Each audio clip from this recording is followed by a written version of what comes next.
Dari Medan Merdeka Barat 45 Jakarta, inilah Radio Republik Indonesia dengan Warta Berita.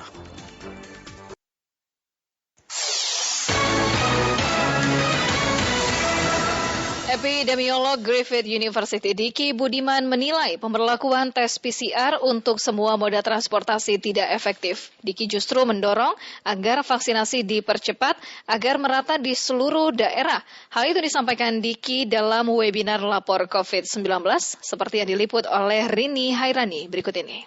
Pemerintah berencana untuk memberlakukan syarat tes PCR untuk penumpang di semua moda transportasi. Namun menurut epidemiolog Griffith University Diki Budiman, dalam webinar yang diselenggarakan lapor COVID-19 Selasa 2 November 2021 mengatakan tidak tepat untuk menggunakan tes PCR sebagai syarat perjalanan, terlebih bila diterapkan untuk semua moda transportasi. Menurut Diki, hal tersebut tidak cost efektif, bukan hanya dari segi harga, namun juga tidak efektif waktu, tempat, dan juga sumber daya manusia.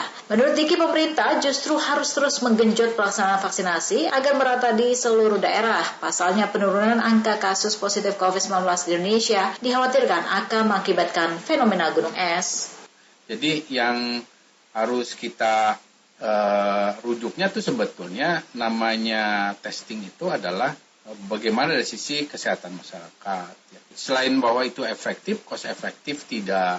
Kemudian kalau dalam konteks saat ini leveling penularan di Indonesia semuanya itu kan transmisinya PPKM berlevelnya berbeda, tapi level transmisinya sesuai WHO sama semuanya, community transmission.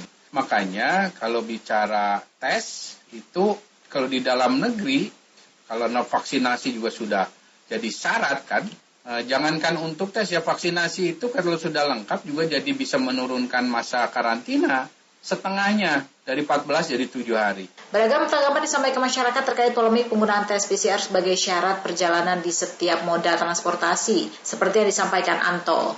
Kalau saya pribadi sih setuju ya, karena alasannya sih menekan angka COVID lagi.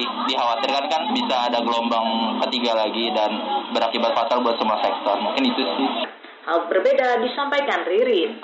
Aku kurang setuju sih, karena untuk rakyat kecil gitu kan kayak harus ngeluarin uang lagi. Terus pasti nanti juga akan ada yang diem-diem juga, jadi kayak percuma aja sebenarnya. Pelaku perjalanan darat yang menempuh jarak minimal 250 km atau 4 jam perjalanan kini wajib membawa kartu vaksin dan hasil negatif tes PCR atau antigen. Hal itu setelah pemerintah melalui Kementerian Perhubungan memperbaharui aturan perjalanan darat dalam negeri pada masa pandemi COVID-19.